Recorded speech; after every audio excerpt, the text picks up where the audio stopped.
സാഹചര്യം ഞാൻ പറഞ്ഞിട്ടുണ്ടായി.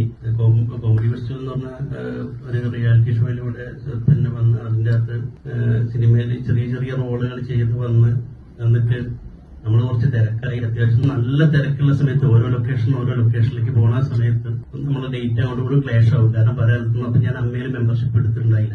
അപ്പം എന്നോട് വെച്ചിട്ട് വിളിച്ചു പറഞ്ഞു അരീഷിന്റെ പ്രശ്നങ്ങൾ അങ്ങോട്ടും ഇങ്ങോട്ടും ഭയങ്കര ഡേറ്റ് ക്ലാഷ് പ്രശ്നങ്ങളുണ്ട്. അപ്പൊ അതുകൊണ്ട് മെമ്പർഷിപ്പ് എന്തായാലും എടുക്കണം, അരീഷിന്റെ പരാതി തീർക്കാൻ എനിക്ക് നേരമുള്ളൂ എന്നൊക്കെ പറഞ്ഞിട്ടുണ്ടായി. അപ്പം അതിന്റെ ഇടയ്ക്ക് നമ്മളെ ഡേറ്റ് നോക്കിക്കോളാം, ഒക്കെ കറക്റ്റ് കൈകാര്യം ചെയ്തോളാം എന്ന് പറഞ്ഞ ഒരാള് നമ്മളെടുത്ത് വന്നു. ആ ആള് കാരണം നമ്മൾ അത്രയും വിശ്വസിച്ച് നമ്മള് എല്ലാ ഡേറ്റും കാര്യങ്ങളും അന്ന് അത്രയും കൂടുതൽ പടം ചെയ്തുകൊണ്ടുന്ന ആളായിരുന്നു.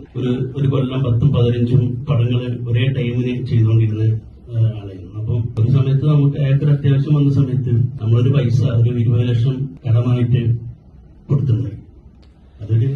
പിന്നെ അത് കഴിഞ്ഞ് ഒരു 4 വർഷം ഞാൻ ചോദിച്ചിട്ടേ ഇല്ല.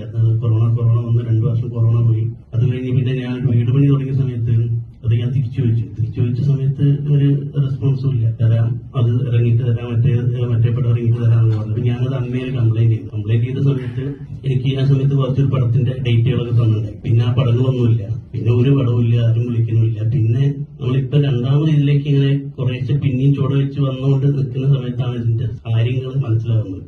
പല സ്ഥലത്തും ഇതിനെ പറ്റി പല നെഗറ്റീവും സമയത്തിന് വരില്ല. പിന്നെ ഭയങ്കര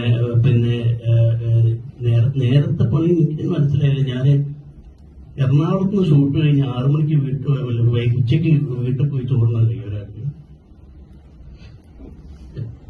വീട്ടിൽ പോയിട്ട് ഭക്ഷണം കഴിക്കുള്ളൂ. അങ്ങനെയൊക്കെ പല പ്രശ്നങ്ങൾ അത് ഞാൻ ഇപ്പോഴാണ് ഞാൻ വിചാരിച്ച സ്വാഭാവികമായിട്ട്. കാരണം നമ്മുടെ കൊറോണയ്ക്ക് ശേഷം സിനിമകൾ മാറി, ഹ്യൂമറിന്റെ പരിപാടികളെ മാറി, നമ്മൾ ചെയ്ത ഹ്യൂമറൊന്നല്ല ഇപ്പം. അപ്പം അതുകൊണ്ടൊക്കെ ഇരിക്കും. എന്നാലും തീരെ ക്ലീൻ ഔട്ടായി പോകുന്ന ഒരു ഇതുണ്ടല്ലോ. അപ്പോഴാണ് ഞാൻ ഇതിനെപ്പറ്റി അന്വേഷിച്ചപ്പോ പല സ്ഥലത്തും ഭയങ്കരമായിട്ട് നെഗറ്റീവുകളാണ് ഞാൻ ഈ പരാതി കൊടുത്തതിന് ശേഷം ഉണ്ടായത്. അപ്പം ആളാരാന്ന് ഞാൻ പറയണ്ടല്ലോ, നിങ്ങൾക്ക് എല്ലാവർക്കും അറിയാം.